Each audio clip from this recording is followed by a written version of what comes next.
Ladies and gentlemen, we might be witnessing yet another UFC super fight slipping through the cracks. Jon Jones versus Tom Aspinall, the only heavyweight fight that matters in 2025, might not happen. And guess what? The warning signs are already flashing bright red. That Jon Jones behind the scene is not a guy that turns down fights. Would you guarantee 100% we see that fight? Yeah. I'll say 100%. That was UFC CEO Dana White guaranteeing Jon Jones versus Tom Aspinall, a unification bout, a true test for the baddest man on the planet. Fast forward to now, and that 100% confidence is looking more like a coin flip. Since UFC 309, the heavyweight champ has gone silent. No contract signed, no fight date. And the only thing coming out of the Jones camp, a demand for, quote, beat you money. Aria or Aspinall? Yeah, I think it's going to be Aspinall. I think they're trying to come to some sort of an agreement. The rumor is that he wants $30 million, and the UFC is going to pay it. Hopefully, I hope they pay it. I agree with him. Him and Pereira would be the Pereira. Yeah. Sorry, would be the fight everyone wants to see.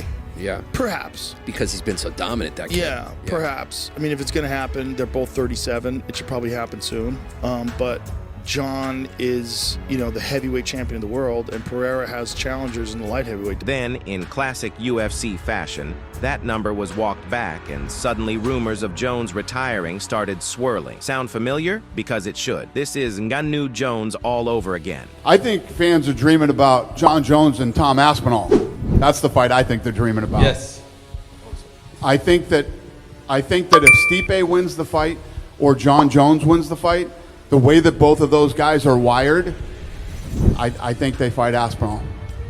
So we'll see.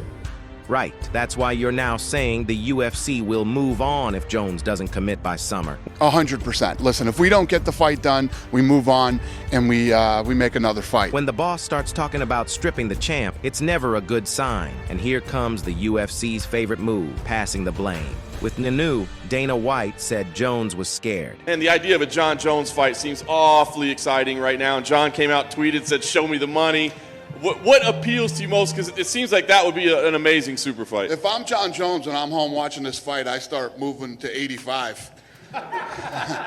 Then, 3 years later, it was actually Ngannou who ran away. So if Jones versus Aspinall falls apart, who gets blamed this time? Jones, the UFC, or will Aspinall get thrown under the bus? Bottom line, if there's no fight by summer, Jon Jones could be stripped, and the heavyweight division moves on without him. So, is this just a negotiating ploy, or is Bones already halfway out the door? Let us know in the comments. Will we ever see Jones versus Aspinall, or is this just another UFC dream fight that dies on the negotiation table? Like, share, and subscribe for more MMA updates.